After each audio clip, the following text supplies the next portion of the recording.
Hello, everyone, and welcome back to the YouTube audiobook series for The Forbidden Truth, written by Abby Matthias. I am Abby Davis, and today I will be introducing Chapter 14. If you missed Chapter 13, or want to go back in the playlist, links in the description below, along with my Wattpad and YouTube. And if you are all caught up and ready to go, we will continue on with Chapter 14, Forgiveness.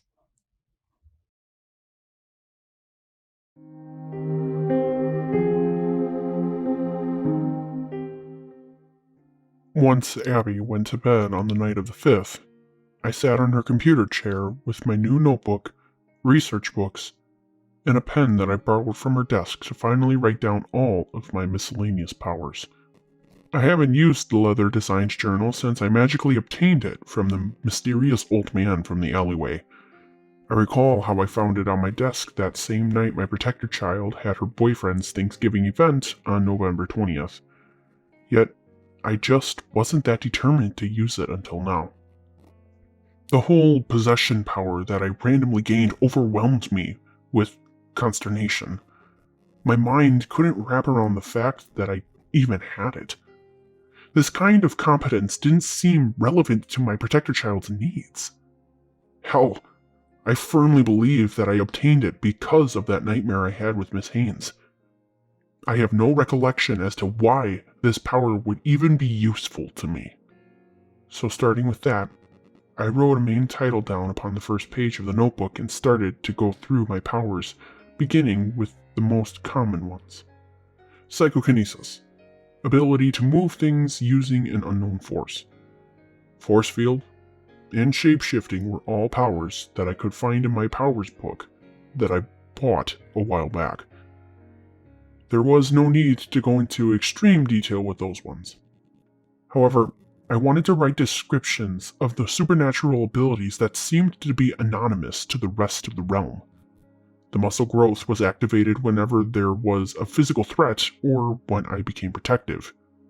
Every part of my body would bulge with brawn, and continue to do so until it reaches the limit. My firepower ignited when I became furious. Depending on how high my anger level was, determined how much of my body would be in flames.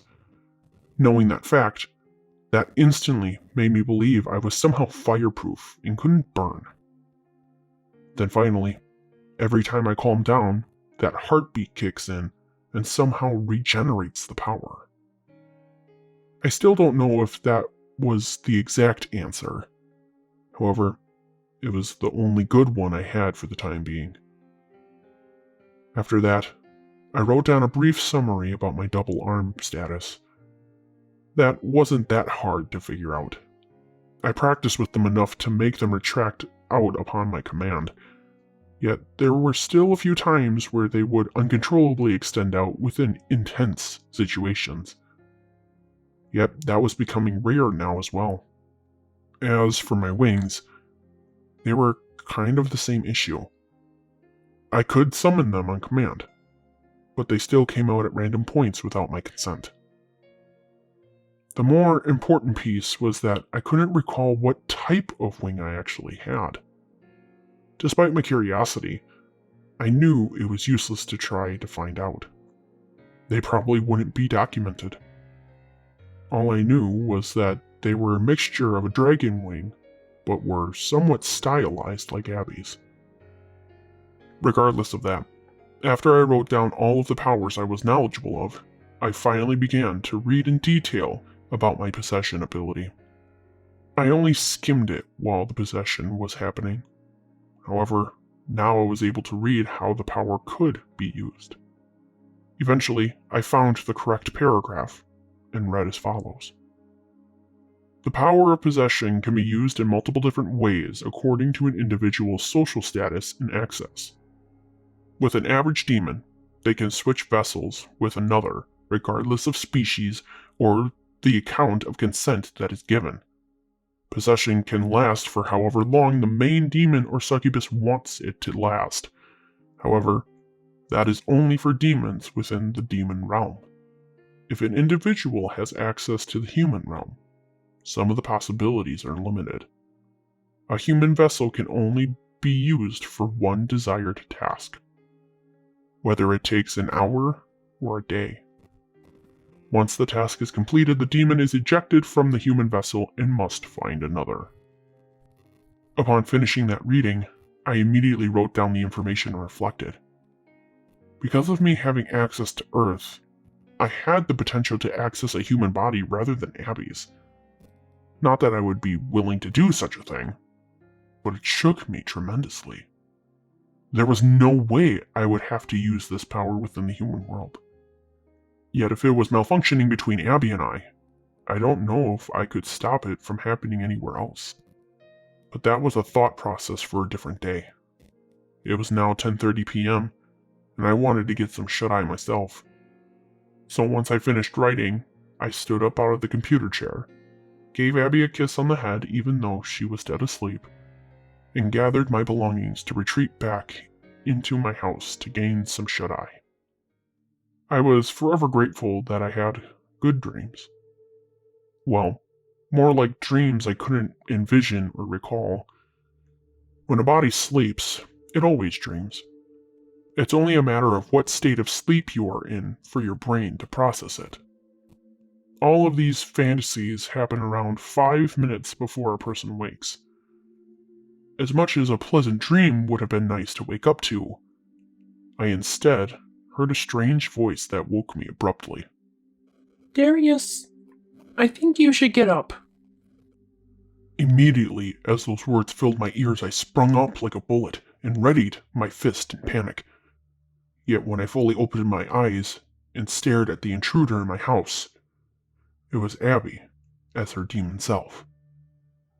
"Abby?" I said with surprise. "What the hell are you doing in my house?" Funny story.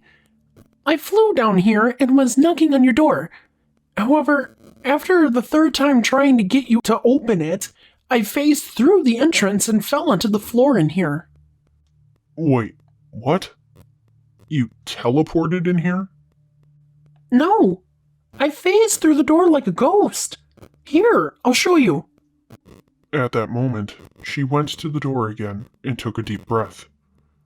I figured she was concentrating once more and hoping that it would happen again like before.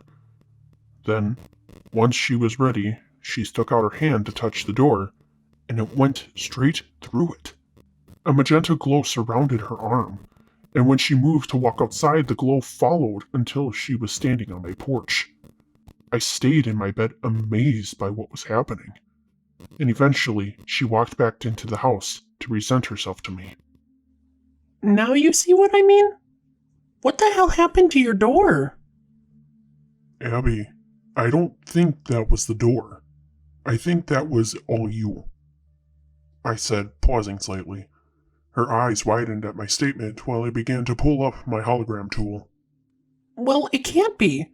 I would phase through the floor if that were the case. Nope. And I have proof right here on your demon body tab, I stated, turning my arms so she could see the hologram. Under the powers category, you now have 3 powers listed: electricity, force field, and intangibility. What the heck is intangibility? I assume, based on what we saw, the power to phase through walls and objects without harming yourself. However, I will have another conversation with you about that in a little while. Why did you come down to hell in the first place? I thought you didn't want to come down here anymore. I don't. But I kind of need to ask you for advice before Damien comes over. Well, can you ask it while I get dressed? I know I won't be going back to sleep now. Yeah, I'm sorry about that, and yes, you can. From there, I uncovered myself and hastily made my way to the closet to begin dressing myself as she spoke. So, I have plans to hang out with Damien today, and you already knew that.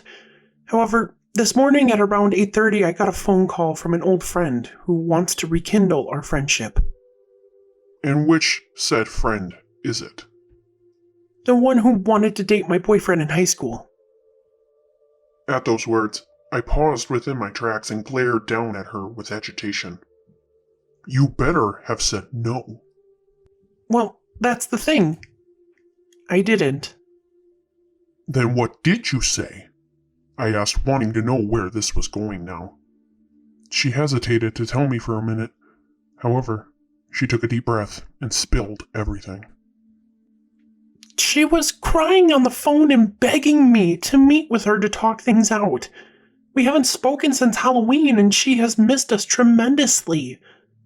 I firmly told her that Darla has already stated that she isn't interested in being friends with her any longer, and that she never wants to see her again.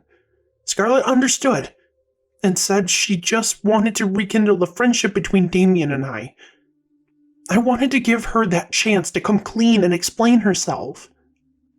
So why are you asking me for advice? I questioned, tucking in my freshly buttoned shirt. Because she wants to meet up with us today, and I haven't told Damien yet. I wanted to ask how to go about this, and if you think he would give Scarlet the chance. Upon her question, I allowed my brain to truly think about it. Back in October, when everything happened, Damien was absolutely livid about what Scarlet did. I don't blame him one bit for reacting the way he did. I was absolutely molested by a sickening rich man, while she said it was my fault for being so hot. Not only that, but she purposely was ruining Abby's night after she defended me.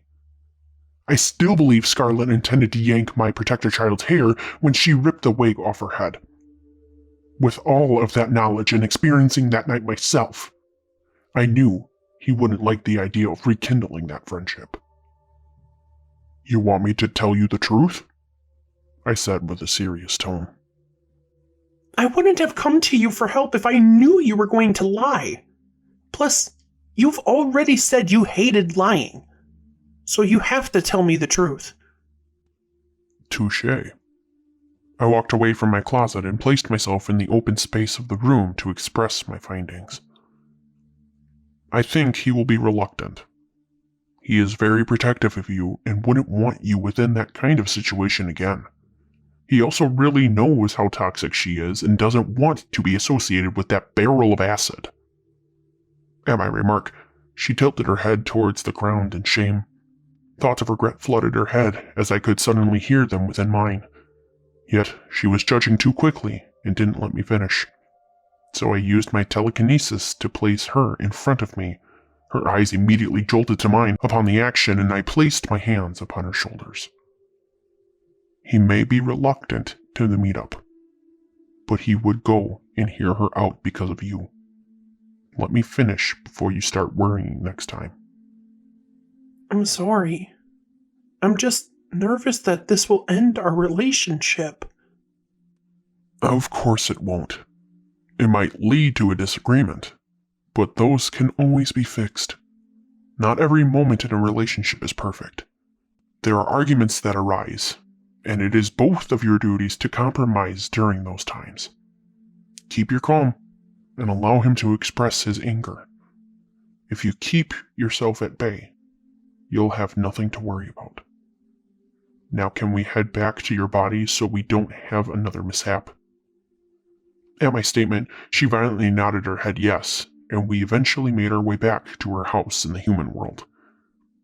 When we got up there, though, I was accidentally placed into her body and found myself laying on her bed. Clearly, I was thrown off by this result and glared at my arms as Abby still stood within her demon body. However, I kind of saw this as an opportunity rather than an accident. What time is Damien coming? Around 9:30. Why do you ask? Before I answered, I grabbed her phone that she placed on her side table and read the time, 9 a.m. Once I was aware of the time, I put my plan into effect. Because it gives you time to practice with your new power. Her eyes widened a bit and she squirmed a little in awkwardness.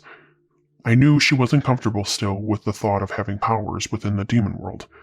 I mean, knowing her, if the supernatural abilities didn't involve a world full of damned and horrific people, she would probably be okay with it. Yet, I wanted her to know she wasn't alone. I know having powers isn't ideal, and it makes you nervous. But if it makes you feel better, I am in the same boat as you. I feel intimidated by all the powers I am gaining, and my brain still can't wrap around that idea. However, this is an opportunity for you and I to grow together. We are both gaining powers and having to adapt to these changes. Two humans trying to live within a world full of magic like in a fantasy book.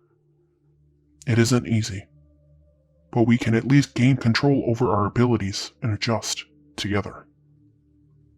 Abby nodded to me once more, showing she was paying attention. So as she stayed silent, I began to instruct. So we already know that you can phase through doors. How about you try something else such as your desk or computer chair? Whatever you did down in hell, do it again, but alter it to fit whatever you're going to do.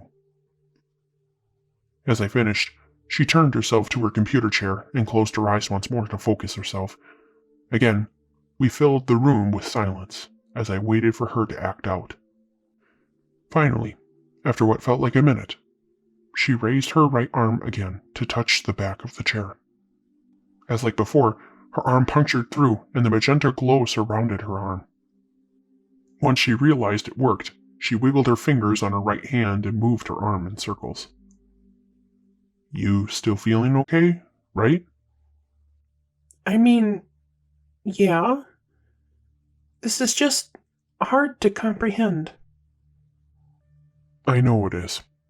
I will make sure to research more about intangibility so we are fully aware of what kind of power it is. Thank you, Darius. But that isn't what I meant exactly. Abby then removed her arm from the chair and began to hug herself. Then what do you mean? I asked, standing up from her bed. It was still a little weird to glance at her while I was in her human body. However, I was more concerned about her feelings rather than my discomfort. What I meant was that I can't comprehend why these powers and abilities are being gifted to me. Upon her statement, she turned her head slightly to make eye contact while I continued to stay attentive and silent. We both know that I am just a girl trying to live a human life while having to keep all this demonic mischief a secret. All I am supposed to do is experience this mayhem and brush it off before I move forward in order to not sound insane. Yet every time I seem to forget about the chaos and move on, something always happens that makes me think about how abnormal all this truly is. Even Satan keeps drilling it into my head that I shouldn't be like this. I shouldn't have these wings. I shouldn't have this demon spirit. And I most certainly shouldn't have these random powers. With everything accumulating like this, it makes me feel like I'm an outcast without anybody knowing it. After she poured out her feelings, I couldn't help but recall how I felt the same way since the very beginning of my demon life. From my characteristics to jarring information about myself compared to other demons, there were so many questions I wanted to ask about myself. Why did I have gradient skin? Why was I the second tallest demon in hell? How was I transferred into the Protector Demon program? Why do I keep having dreams about a prophecy? How was I the only human demon allowed to roam on Earth? Despite how desperately I wanted to be given those answers, I couldn't reach them without someone else's help. Neither of us could settle our disruptive curiosity. It was dragging us both down into a depressive state, to where we questioned our purpose and reason to try anymore. Yet, we couldn't let that stop us. I especially wasn't going to let it stop my protector child. As I brought my reflection period to a close, I brought my hand up and gently grabbed Abby's arm to comfort her. I'm sorry that you feel that way. I understand that dealing with the demon world isn't easy to handle, especially because of your loved ones not being able to see anything. I know this isn't going to mean much, but it's bothered me for years that only certain people could see me, and they were the victims I was forced to deal with.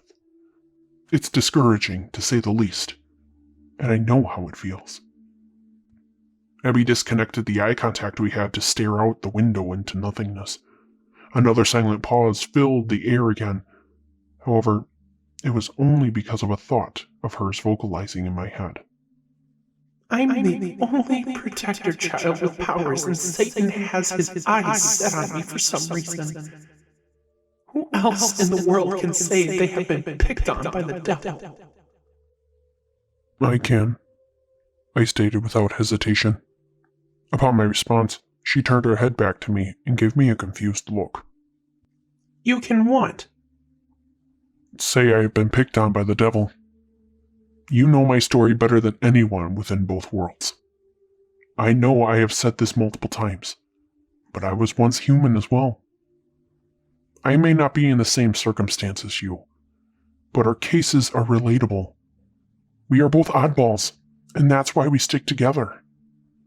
We will grow and adapt in sync with each other, just like I said when we gained our wings. Each time we are thrown an obstacle, we will tag team it to get over it. No matter what happens, we can be outcasts together. I promise. Abby finally smiled at me after I was done comforting her. I was glad to have been able to change her mood and make her more peaceful about our situation. Obviously, I was fully aware that she wasn't going to be 100% okay with everything, but she at least knew that she wasn't alone. Despite that, a sudden car engine was sounding just outside the house, and I realized that her boyfriend had just arrived.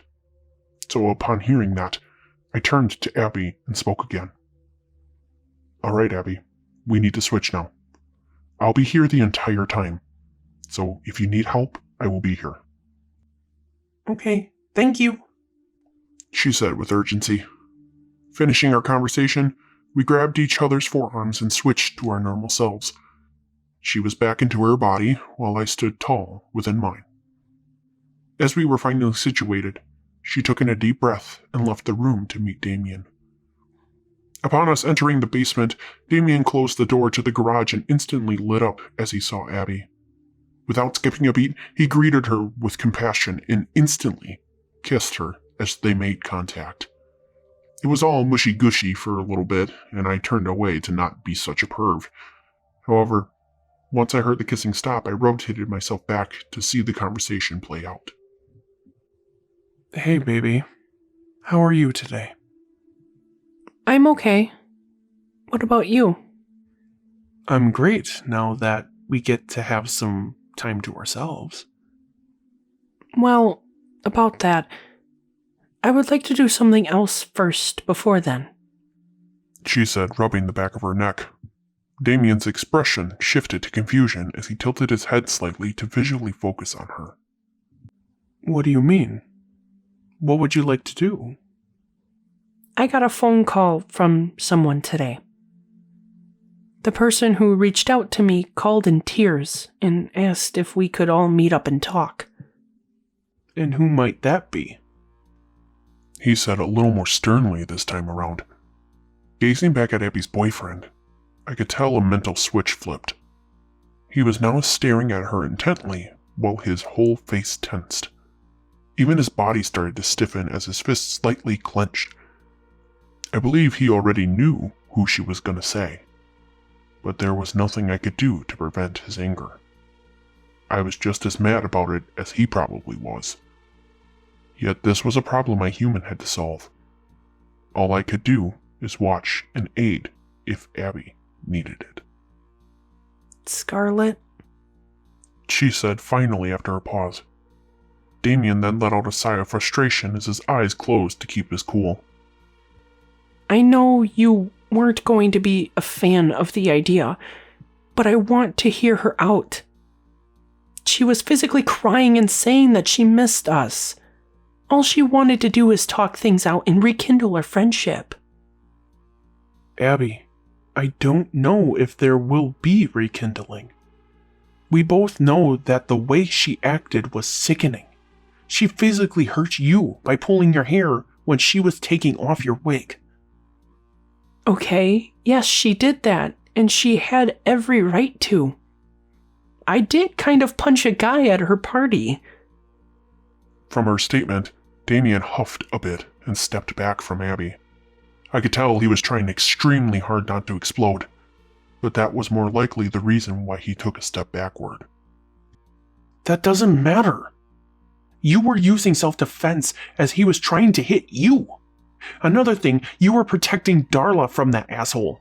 That doesn't justify her saying such rude comments about your costume and personality.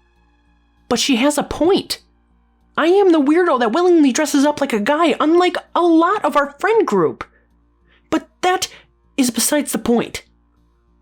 Abby stated a little too firmly. She realized it and took a deep breath to compose herself before talking again. I know that what Scarlett did wasn't right, and that I shouldn't want to give her a chance. Yet I do, because I want to give her a shot to explain herself.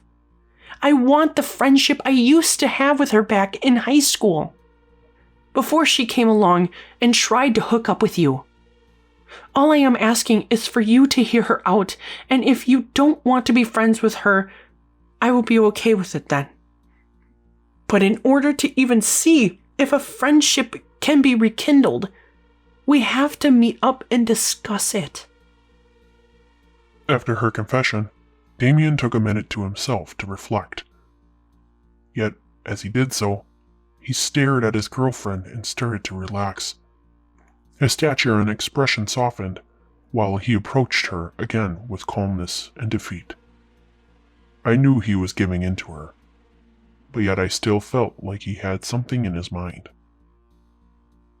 All right, Abby. I will do this for you. But don't be heartbroken if I can't allow myself to be friends with her anymore. I will do my best to hear her out, but I can't promise you anything. Then, after that is done, we get to do something I want. Can we make that compromise? Yes, of course, Damien. I promise afterwards we can do whatever you want. I love you so much. I love you too. Very much. Damien then kissed Abby on the forehead to show his affection. So once all of that was settled, Abby texted Scarlett to head over to the house. Eventually, 10:30 a.m. rolled around and Scarlett had finally pulled into the driveway. While they waited, Abby and Damien were talking about their jobs again and catching up since they last spoke about it. Of course, they talked about other things as well, but the majority of it was about work. Abby also tried asking her boyfriend about what he wanted to do afterwards, and he kept it a secret. "You'll find out when we are done," is all he would say about it. So in order to find that out, drama and conflict had to happen.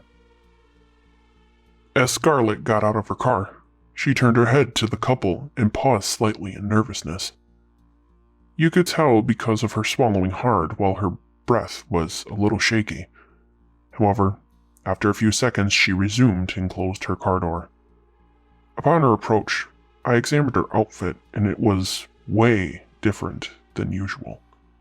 She wore a plain green t-shirt with blue jeans. She was actually dressed like an average human instead of being more exposed.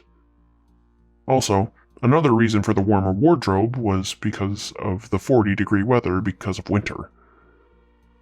However, it was somewhat of a nicer day to where they were able to talk outside. Besides the point, it was odd to see her like that. However, everyone here still had a bad taste in their mouth from Halloween, including myself. It was finally time to figure out how things could change. Hey. Scarlett said nervously. Hi, Scarlett. Thank you for coming over. I figured you would rather talk in private rather than public. Abby stated, trying to be genuine. Damien just stared with a stern face, not saying anything. Yeah, of course. Thank you both for giving me a chance to speak. Don't thank me just yet. Damien said finally. Thank Abby for wanting to give you a chance. Scarlet looked sorrowful after his reply. However, she did turn to my protector child again and spoke. Thank you, Abby. I can't even begin to say how much I appreciate your kindness. You're welcome. Now let's get started. What do you want to start with? I want to begin by saying I'm sorry about pulling your hair when I tore off your wig. It was uncalled for and rude. So you're admitting that you did it on purpose? Damien said, stepping towards Scarlet in anger. Yes. I did because I was furious about everything happening. In my defense, she did punch a guest in the face while at my party. Only because he tried hitting her first. It was self-defense. Well, I wasn't there, so I don't know. Exactly. You wouldn't know, you rich twig airhead. Upon his statement, I began to laugh. The rude name-calling was funny to me, as it was absolutely true. However, Abby began to scold Damien for his remark. Damien, don't call her names. That's only going to make it worse. Despite Abby's warning, the two friends now started to tear at each other's throats. She's been calling us names for years. And after what she pulled, I won't stand for it anymore. I have never called you names like that. Oh, really? How about the time back in junior year of high school when you kept calling me an idiotic dweeb for not wanting to date you? Or the time where you called me a rotten nobody in front of my mother when she picked me up from school? That last one was a valid point at the time. Men are so indecisive about who they want to date and play women like fiddles. It's the exact same thing my dad did with my mother while I was growing up. You know that. Don't start bringing your daddy problems into this discussion. And why can't I? It's the truth, and that is how I think. My dad has been nothing but the source of my problems. That's why I act the way that I do, because of the asshole he is. Well, at least you had a father that was there while you were growing up. Damien exclaimed in Scarlet's face. Her expression shifted to fear as her mouth opened slightly. Yet no words came out of her mouth, so Damien could speak more. Unlike you, my father left my mother and I without a trace. I was still young when he disappeared, and my mother was left to raise me on her own. I would do anything to have a father figure back in my life, but it's impossible. At his rant, everything quieted and Abby came to his side. I couldn't help but feel sorry for this boy as some of the truth came out. All he wanted was a father to be there for him, and he couldn't even have that. I mean, this mystery man must have held a special place in Damien's heart to be screaming at Scarlet about his father issues.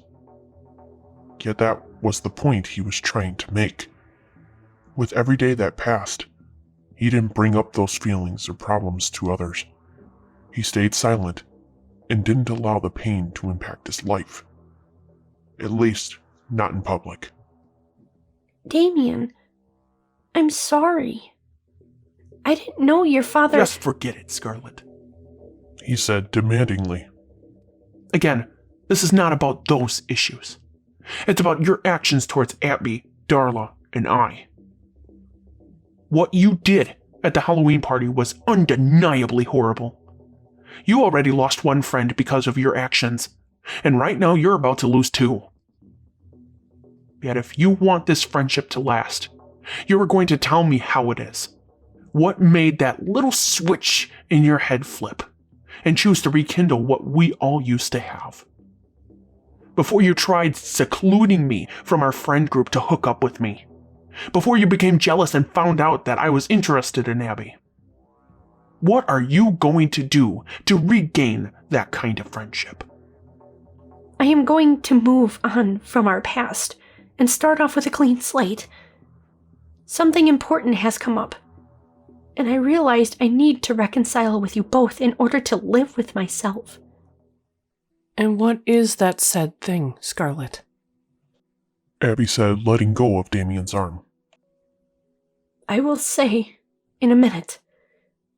But I really want to clear this up first before I talk about it. Scarlet said, remorsefully. Damien, I want to apologize to you. It wasn't right of me to try and hook up with you back in high school, and then hold a grudge because of the rejection. You are an amazing guy, and I truly thought I wanted to be with you. It's rare to find a guy who is as compassionate and noble as you are. I even lied about my feelings about Robert just to try and make you see that it was too late to go back on your word. Yet, I knew you meant everything you said. I know you love Abby, and I can visually see it. You two deserve each other, and I won't stand in the way of it. I will only support it from here on out. Once she was done apologizing to Damien, she turned to Abby and extended her open palms to her. My protector child willingly grabbed them and stepped closer to Scarlet to fully pay attention and allow her to speak. Abby, I can still remember the day we met in kindergarten like it happened yesterday. I was a new student at our elementary school, and we were at recess playing on the playground. I tried to find other kids to play with, but none of them really allowed me to play with them. I was left sitting alone on a bench waiting for someone to interact with. Then you came along out of nowhere and offered to play with me. From there, we became inseparable. You were there for me whenever I needed you. Yet I have not shown that gratitude back. I let my own stupid trauma get in the way of that friendship, and I have become blinded from what we originally had. I've done some mean things, and have caused you to think horrible about yourself. But that changes today. You are also an amazing person, and I don't deserve a friend like you. You are smart and beautiful in your own way, and deserve the best life. I hope you see that. Scarlet, you already know that I don't. Nonsense! You don't want to see it because that's how you were taught to see it. You were considered to think like you were nothing, and I only fueled that once I became extremely envious of you. Everything about you is unique, and you can't change any of that. I know I can't undo my actions or take back my words. However, I can tell you that instead of believing what people tell you, believe in yourself. Believe in what your boyfriend tells you because he is absolutely right. I hope you can forgive me for all my wrongdoings. Both of you. Upon those apologetic words, Abby began to sniffle and reply. Of course I can forgive you. All I wanted was our old friendship back. I'm so happy you came back, old friend. Then in a swift motion, Abby embraced Scarlet tightly and cried tears of joy. As for Damien, he began to smile seeing the two reconnect like old times while I smiled along with him. It was touching to see how one person could make the biggest changes. Every action has a good or bad consequence to it, and it is rewarding to see Scarlet come back to her old senses. I hoped that these past 4 months she took the time to focus on herself and change her ways to strengthen a friendship between the two lovebirds. While I was in the middle of my reflections, I saw Damien walking over to the two girls and wrapped his arms around them as well to form a group hug. Thank you, Scarlet, for apologizing. I'm glad you finally came around. So how about now you tell us what that life-changing event was that brought you back? Damien said with a chuckle at the end. I've spent these last few months to focus on myself and become a better person. I realized the day after the party that I really screwed up and needed to change myself. Yet after all of that, the bond between Robert and I got stronger. And yesterday, he proposed to me and asked me to marry him. Oh my God, Scarlet! Abby exclaimed, immediately letting go of her. Did you say yes? At that question, Scarlet began to smile and raised her left hand with her engagement ring on her finger. Abby then immediately jumped for joy and congratulated her on the engagement. They talked a little more about how he proposed and what the next step was for her. Yet eventually, Scarlet had to go to lunch with Robert's parents to tell them the news. Thank you both for forgiving me. I promise I will continue on with my life within a better light. I don't deserve friends like you guys. You're welcome, Scarlet. I'm sure we will make a day soon to hang out again. Let us know when you are available, and we will make a day. Sure thing, Damien. I will. Once the goodbyes were finished, Scarlet got in her car and drove away, still having 2 friends in her life. As Scarlet drove off, Damien wrapped his arm around Abby's waist and kissed her gently on the lips. I assume they both ended up joyous seeing the old Scarlet back, like they have talked about. But I was still surprised that the topic of dads were brought up within the conversation. It seemed very odd going from a Halloween party conflict to childhood issues. Even though it wasn't for very long, I still gained a little bit of information about Damien's circumstance before they got off the topic. He was young when his dad left. How young per se, I couldn't say.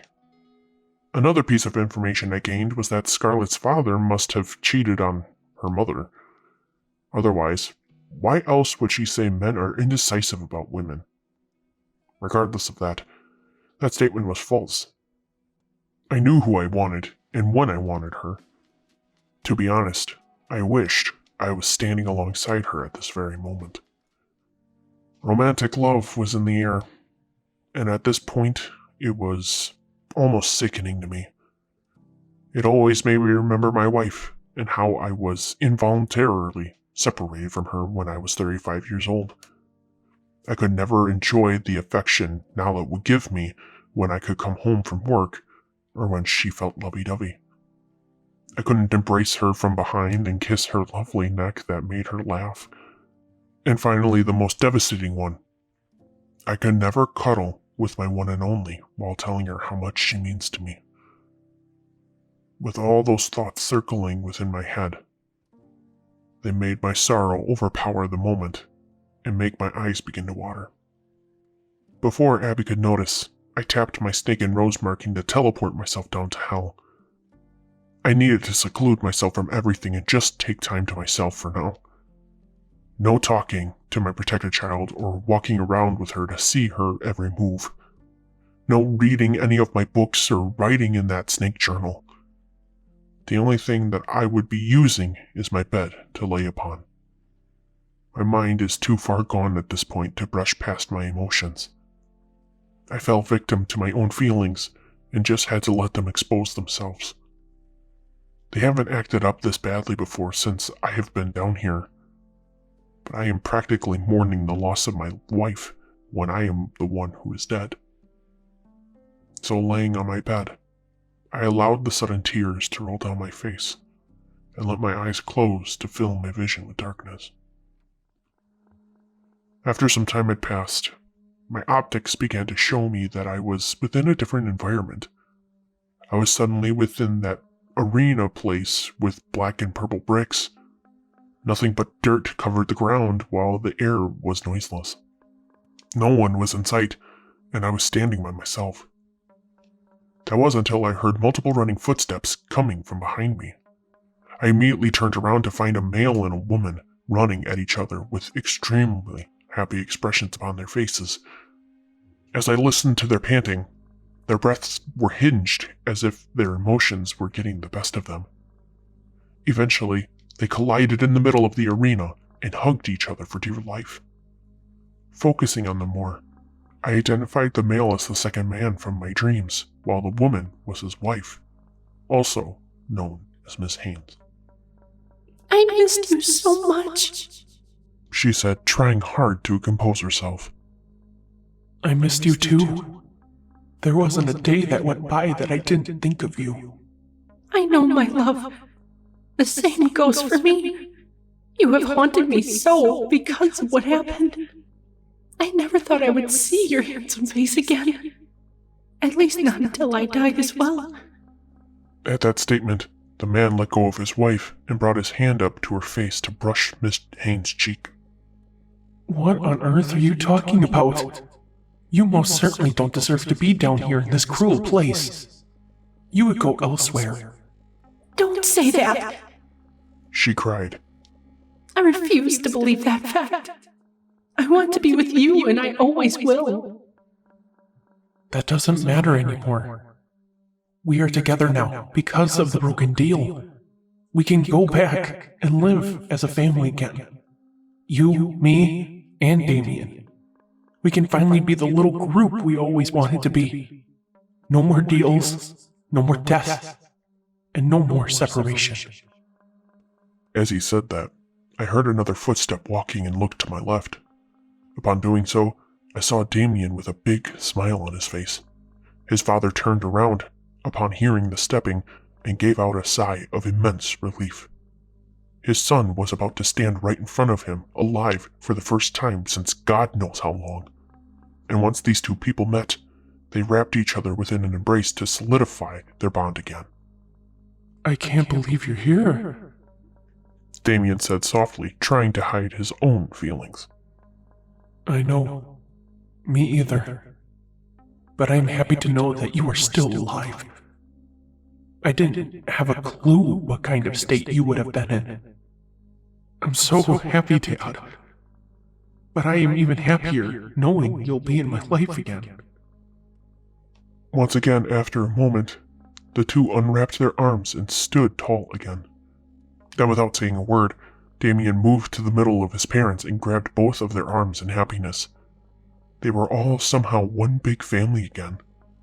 The second man was saved somehow by his deal being terminated. Yet how could that have happened? Yet the fact was that they were finally living happily together again, leaving behind the regrets. Just at that moment, my eyes opened to find myself staring at my ceiling within my house. I didn't wake up abruptly or gasping for air this time. For once, I finally had a good dream instead of a damn nightmare. Yet the fantasy was strange to picture, actually. The second man has a connection between Miss Haynes and Damien. That was Mr. Haynes, and I was now for sure of it. At first, I just thought it was a coincidence. However, this had to be a sign that they were related, right? As much as I wanted to believe it, I don't think I could. That man's life was forever changed when he signed the deal with Satan. There is no such thing as breaking a deal with him. How would anyone be able to manage that to begin with? Who the hell knows? All I knew was that I had to sit myself up and check my hologram to ensure Abby was okay. As I finally sat upright on my bed, I brought my left arm up to display my marking clear as day. I did the usual and double-tapped the snake marking to have the hologram appear. As it opened, it was still on Abby's demon body tab. There were still no changes to it besides the new power she gained this morning, so all was well in that aspect. Clicking on the human body tab, her hunger/thirst level was great, while the energy level was getting kind of low. Puzzled by this, I moved my eyes along to the bottom corner of the hologram to look at her heart rate. Peering at it, her heart rate was skyrocketing and showing that it was beating rapidly. What in the hell was going on with her? Why would her heart rate be spiked? So not hesitating, I made the hologram disappear and grabbed the marking to teleport myself back to Abby. I entered within her bedroom abruptly and lost my balance for a brief moment. However, it didn't take me long to figure out what happened to her. For as I looked upon my human, she was laying in bed underneath the covers with Damien alongside her. Damien laid shirtless, with the blanket covering his legs, while Abby had it wrapped underneath her armpits. Her shoulders were bare also, and she was resting her head on her boyfriend's shoulder. She appeared to be in a daze and reminiscing within her sensations. That was until she spotted me within the room and became wide-eyed as she realized what I was staring at. Now, it was official. Abby was no longer a virgin and just had sex with Damian Haynes. This has been Chapter 14, Forgiveness, from the book The Forbidden Truth. Tune in to the next video for Chapter 15. Thank you for watching.